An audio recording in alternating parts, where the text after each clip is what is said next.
Well, see, the point is, for a while you have all the cheers, the yells and shouts, the tossing of cats into the air, the congratulations, the greeting cards, the parties, the cakes, but inevitably the celebrations stop. And then what happens to the newest alumni next?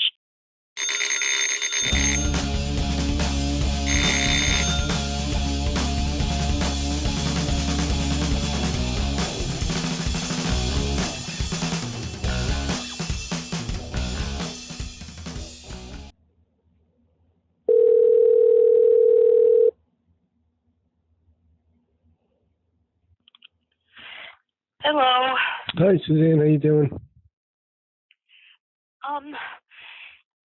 Well, I'm making a new costume that doesn't call for jewels or sequins. The way I'll be decorating it is with some lace,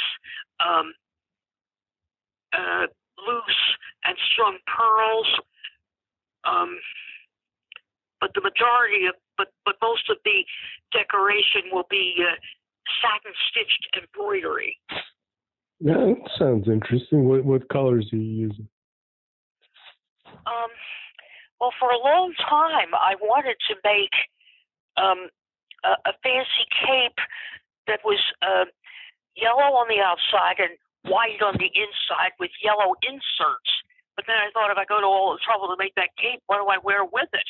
So there will be a one-shouldered yellow gown too. Oh, that's cool. So you like yellow? You have a lot of yellow. Yeah, yellow's my favorite color. If you want to get the exact shade that I'm crazy about, just look at your average ripe lemon in either a home or a supermarket. Okay, so not a banana, but a lemon. Lemon is just a little bit darker than banana. I see. It's a nice, especially for the summer. It's a nice color, I guess. Well, that's what the finished costume will be for: summer events or events that take place in temperature variegating facilities. Yeah, makes sense. So you want to talk about graduation? Is that what the topic tonight is? I want to talk about and debunk a myth that's always fostered at graduation. Oh, okay. Well, go ahead. The floor is yours. When you've been going to and from work, have you been passing any signs or billboards that congratulate the current graduating class? Yeah. This is the time of year when you see that. Because when I go to and from work, I pass by a number of houses that have these stand-up signs in the front yard, a big white square with the first name of the graduate on it, and then something else at the top and the bottom acknowledging the school and the year 2022 or whatever year the person is graduating in. Yeah, you never see one for like a super senior, right? I beg your pardon? Never see one saying, congratulations after 6 years of high school. You don't see that. No, they don't count 7th or 8th grades. They count only grades 9 through 12. No, I know that. I'm just making a joke. If somebody failed a couple of times. Oh, come on now. That's not appropriate for an in-depth, meant to be conscientious interview. You don't want to leave those kids behind. Some kids take 6-7 years to graduate, right? Well, my point is, I said I'm debunking a myth.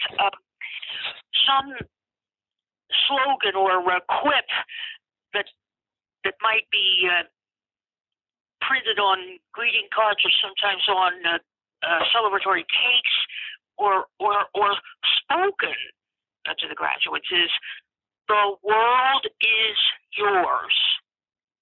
I see. And then didn't they have one something that would say that the world is your oyster or something like that? The door? No, the world is your oyster. No, I never heard of it applied to oysters. I figure if they're allergic to shellfish, then you got to leave that out.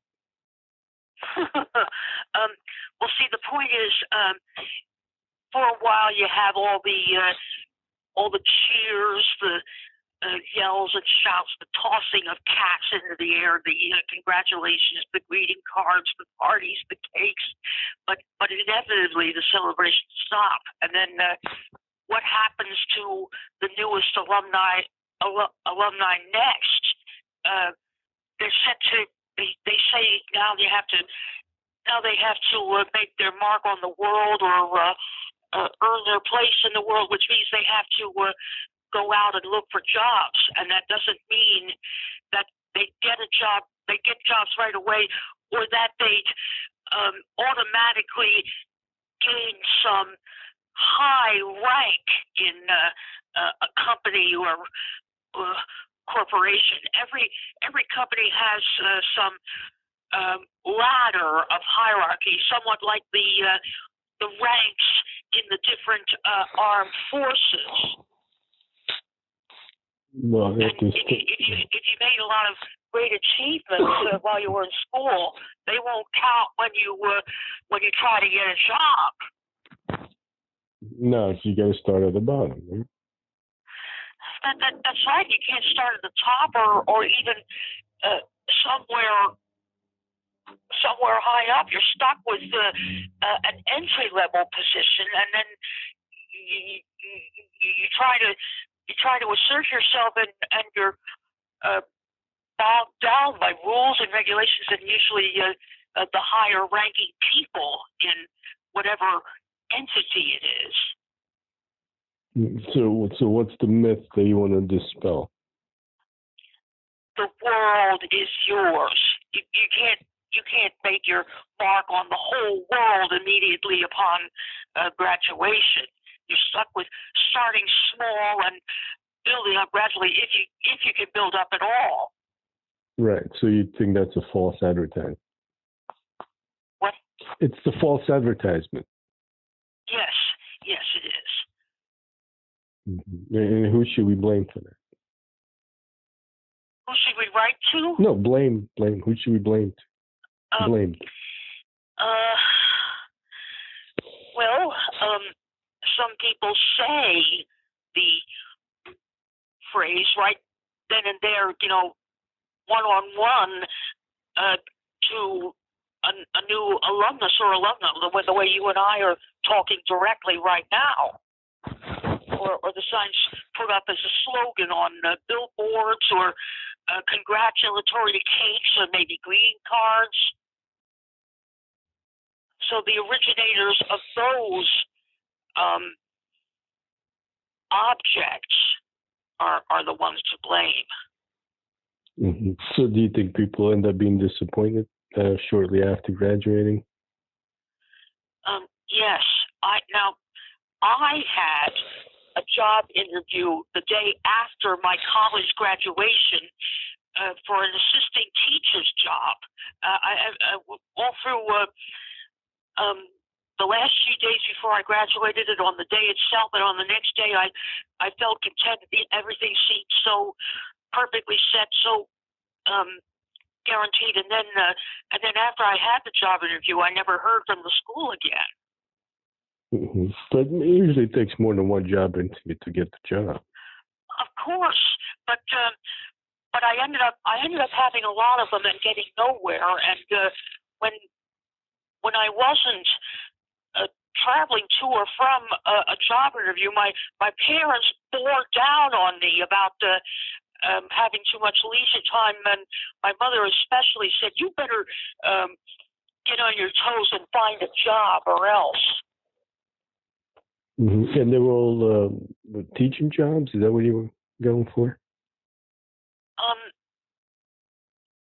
Most of them were, but then my father blackmailed me into learning how to type because he claimed that typing jobs were around at almost any company you could think of and made a lot of money.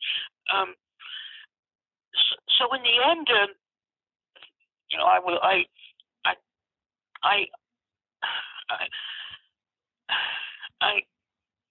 I broke down because my father was bearing down on me.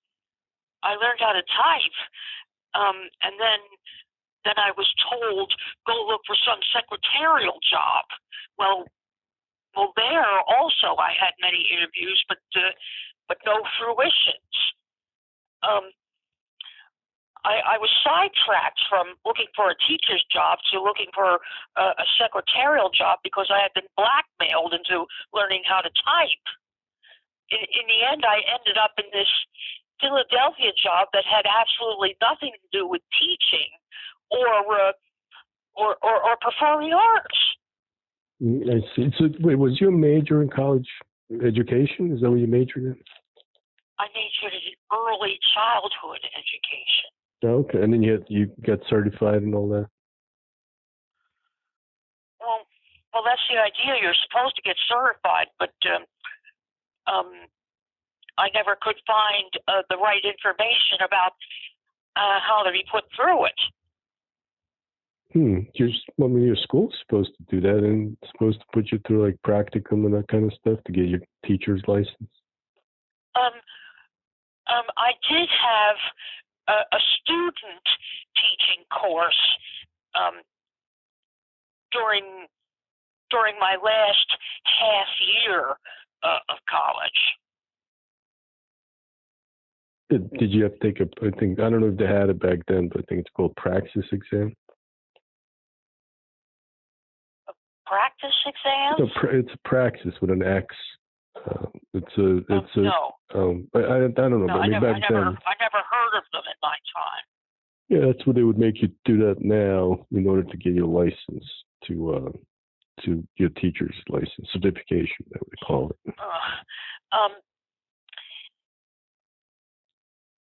I was assigned by my college to go to some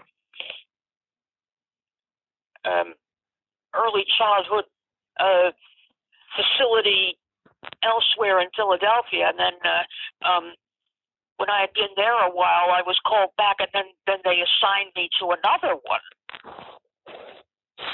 Mm-hmm. But it didn't lead to so there I did get experience working with the youngsters and figuring out activities for them, but it all came to waste because I didn't get a teaching job shortly after I graduated. So how could people say the world is yours? Yeah, it's an over-exaggeration for most people.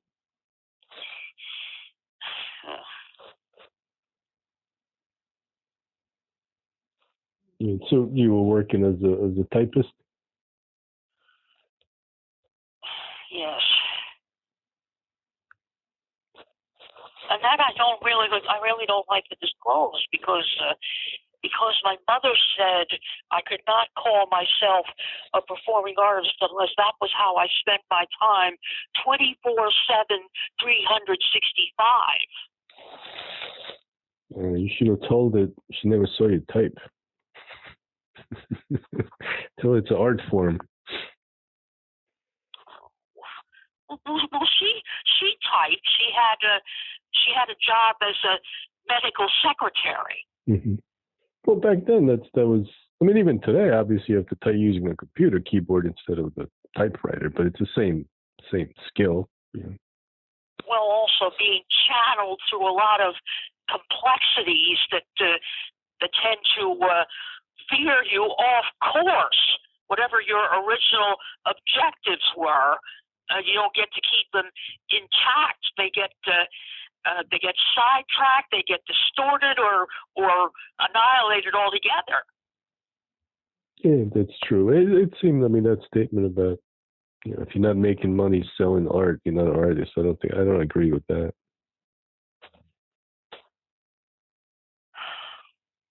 but don't you see that they're being um, the newest alumni, must be millions all over the country, have specific aims and objectives, but when they start out in the work world, they get all fouled up the way I described. So how can somebody say the world is yours? Yeah, the more accurate statement should have been the world is your disappointment. Oh boy. Because then if you make something of yourself, it's a nice surprise. But most people don't end up doing what they intend to do. And people do different kind of stuff. So is that would you say I debunked the myth satisfactorily? Yes, I would agree with that statement. That the world is not your anything. The world is not yours at all. That should be a statement. Do the best you can is more accurate. The world isn't yours at all? Yes. Is that what you said? Yes, that's my statement. I will be an anticlimactic graduation speaker. Yeah, I can imagine. Well, try to think back when you lived in Europe. When young men and women completed their courses of study, were they given big ceremonies and congratulations, or were some people inevitably the ones that you had to listen to, or else? It's not the same where I grew up. I mean, we had, they don't have, like here you have proms, right? When I was living there, they basically just had like this sort of a low-key version of that. It's like a dinner with all the faculty and the seniors, and that's like the last time everyone's together. And there's a band and some music and stuff, but it's not as big of a deal as proms here. And then graduation, there was nothing like that. It was mostly, you're done. There's your diploma. Have a nice day. Good luck with your future endeavors. It's not as pompous and I don't. They have as many ceremonies as here that they think maybe they do it differently now. But when I was living there, it's different. Well, no doubt you saw evidence of lack of spirit on the part of the soon-to-graduate seniors. The faculty wasn't a body of well-wishers, and once the alumni got loose, anything they felt like doing, or they weren't allowed to have their own objectives. They had to obey the objectives of some older generation or the heads of state. No, I mean, back then, I'm pretty sure it's similar to now. People congratulated each other, and then it was either you were looking for work or you were going to college. If you're going to go to college, you have to serve in the Army first. So it was a little bit different, Like it's still an example of a newly graduated person not automatically leaving his or her mark on the world because the world is supposedly his or hers. Yeah, well, where I grew up, no one would tell you the world is yours. You just did what you have to do, and then you either look for work or you continue your education after high school. That was, some people went to trade schools and they went to work after that. So.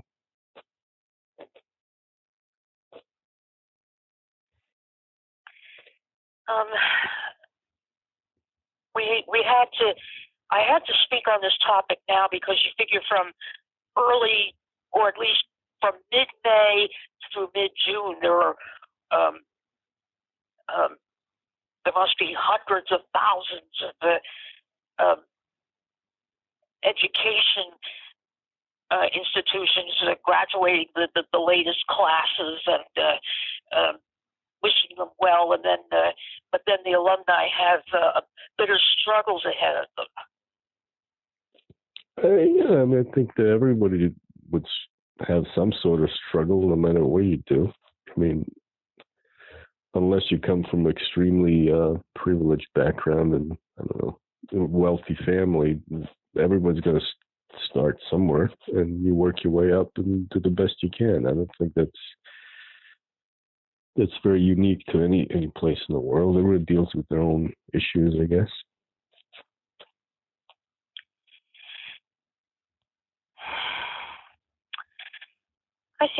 I think we've covered enough. Do you think so? Yeah, absolutely. I mean, I do agree with you that over exuberance and over exaggeration and expectations are a little over the top for my taste. That I come from more realistic background, I guess. But I think we covered it. So thank you, Suzanne, for another lovely conversation. All right. If there are any just graduated or soon to graduate people tuned in on this, beware! That's a good warning. Oh, before we hang up, how was you did 2 parades this weekend for Memorial Day? No. I did one parade on Memorial Day itself. The other event was on the Friday of Memorial Day weekend, the opening day. But that was not a parade. It was a ceremony on the beach, officially opening it and the ocean to the summer tourists. Okay, that was Ocean City, New Jersey, right? Yes. Okay, and then on Memorial Day, you did a parade at was it Falls Church, Virginia? Falls Church, Virginia. That's about 15 miles west of D.C. Mm-hmm. How was that? I had a good procession. But it was very hot. Well, you figure that Virginia is maybe at least 100, maybe 200 miles south of New Jersey. Right. So you think it's a little bit warmer there? A warmer climate. Right. Okay. So everything was good. No, nothing negative. No one screaming Baba Booey, anything like that. Right. Well, see, I was hot. I had to make sure to keep myself hydrated. Now, I thought from previous experience, the parade, the procession would always stop every once in a while and then start moving again. But what happened was the entry immediately ahead of me kept on moving, which meant I had to keep moving too. So I didn't have any chance to hydrate myself during the brief periods that the entries would be temporarily stopped before moving on. Yeah, see, did you get some chance to drink water? If it's that hot, it's not a good idea not to drink. I made sure to hydrate myself before and after the parade. Okay, well, that's important. So I'm glad you did that. All right, Suzanne. Well, thank you again, and I'm happy to hear that you had 2 good experiences this past weekend. And we'll talk soon. Okay. Bye-bye. Thanks again for the opportunity. All right. Anytime, Suzanne. Bye-bye. Have a good night. Bye-bye.